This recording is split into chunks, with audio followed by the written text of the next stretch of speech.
Hello everybody, welcome to Percussion Axiom TV. My name is Tom Burrett, and this is episode 100. For 100, I want to do something different, something special, and I'm hoping this will be that. I am wearing a GoPro, which is a wearable camera, on my forehead. That's why you don't see me, and I'm hoping that that image doesn't disturb you too much. But I wanted to try something new, and I've been dying to try this out. So here we go. This is episode 100. If you look at 99 and 97, I believe, we sort of broached the topic and got started on some Bach, actually. So if we look at this book here, this is Lee Stevens' 6 Suites for Marimba, Marimba's Guide to Performing Bach. I introduced this. I've been writing about it also at Drum Chatter. You can search for that, or maybe I'll include it in this post. And I'll also include the video, or the videos from the last 2 episodes where we talked about this. We really concerned ourselves with the 5th suite, Prelude, and we talked a little bit about this Adagio section, mostly in regards to sort of mallet choice and rolls. So if you're interested in that, go check that out. What we want to move forward with today is this next 3/8 section. And this is unusual to this set of suites in that Bach wrote an Adagio here, followed by a sort of a 3/8 allegro, I suppose. Tempos vary on this, but it generally moves enough that you can feel clearly sort of one to the bar in this compound meter. So it's very unique. Some evidence exists that this was actually a lute suite before it was a cello suite. There's lots of mystery about this suite in general. But today I wanted to get a little bit into some different things as it relates to this 3/8 section. This is a very fugal-like section, meaning that it has a clear subject. The subject here is this. Okay? And so we've got some choices to make, obviously, with sticking. And one of the things I underestimated getting into this project was the importance of articulation. And so I as I got moving with it, right from the very get-go, it became clear that if I was going to really communicate my articulation clearly, I was going to have to really make some very different kinds of decisions. Really with the goal of using 4 mallets more effectively. Many people, as we perform, and I've seen people play Bach, and this is the way I used to do it, pretty much always using the inner mallets except for chords, and that's when we finally are able to use 1 and 4. And so I really wanted to challenge that notion and utilize those outer mallets a little bit more effectively. We might as well, right? We're carrying them around anyway. So that'll become more apparent as we talk about this articulation. So from the very get-go, I had to make some very clear decisions on articulation. You can see stickings here, very specifically written for pretty much everything, for every note. And so from the very get-go, I was making these decisions and writing them in. Of course, it's very important. We all know that. But they weren't stickings that were just randomly chosen. For the most part, they're stickings that support an articulation, slurs, connections. And so if we look at this first section, the subject, I've made some decisions here. I've taken this G and slurred it to the A flat. So I'm holding it down. Playing it with 1 stick also helps with that idea. And then the next area down a 6th for this 3, I'm trying to play just all with mallet 1. The next 5-note figure with this sticking. I chose this sticking because I feel it gives me the best way of playing D-da-da-da-da. I'm playing 5 notes that are really one idea. And then we go down a 6th from there and play 3 again. So in context, so that gives me a nice dee-bum-bum-bum-bum, dee-da-da-da-dum-bum-bum-bum. Now I could do that this way. There's nothing wrong with that. There, just to finish that off. There's nothing wrong with that approach. However, it doesn't really visually support what I'm after from an articulation standpoint as much as the sticking that I did previously. I hope that makes sense. So that's the first example.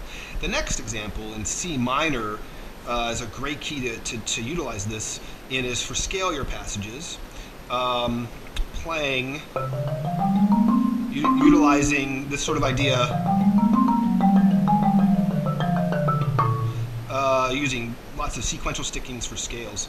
And of course, it's not the only way of doing it, but it is more efficient, I believe, than here, where we're moving so much this way. I'm also able to move with a lot more flow and larger motions, which is going to really help us feel this 3/8 in 1, which I think is really important in this. So that's the next thing. The third thing I wanted to point out is this measure here, and measures like this.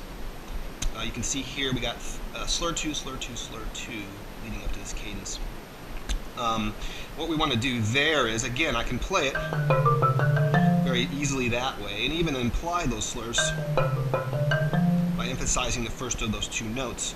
The sticking that I chose actually is this. And then I can make a big motion, what I call a hyperstick or hypermotion for each of those slurs. That's right. So in time,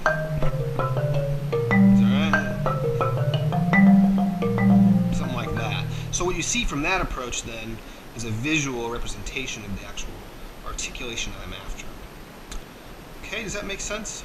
All right, I hope so. So I'm hoping this camera is really giving you a good bird's eye look straight from the performer's eyes on that. So those are the three instances that are sort of central through most of this movement, actually. I'm going to try really hard to get a recording of this that's good enough to show you what it looks like for the rest of this 3/8 section. But right now, it's going to try to get through as much of this as possible to see in context how all these things work together. You know, one thing I didn't mention is, for these, at least in regards to the subject, what I'm doing here is trying to play those motives always the same way with the same sticking. Therefore, as an audience member, they can see exactly when I'm playing the subject and see a pattern that's the same every time. I hope that makes sense. That's the goal there. All right, so here we go.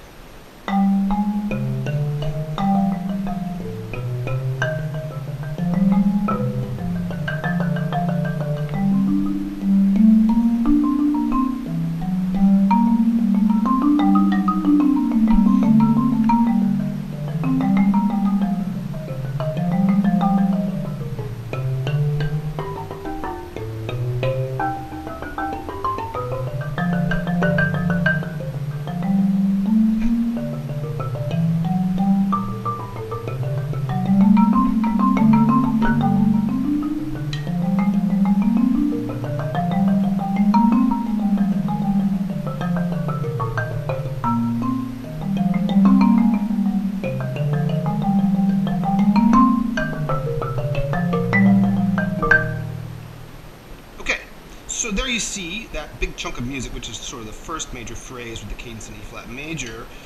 Hopefully that gives you an idea of kind of what we're talking about here. So that's today's episode. Some benefits of this that are maybe more performer-centric that I would like to mention. Aside from the benefits of better being able to feel this one to the bar, it really helps memory, actually, I've found.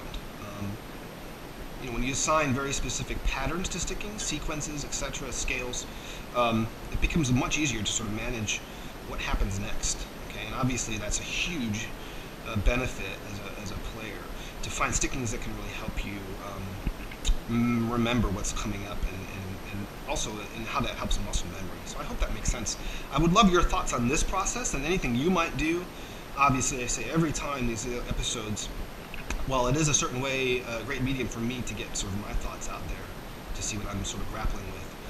Really, I would love to, I just need to hear more about what you guys think.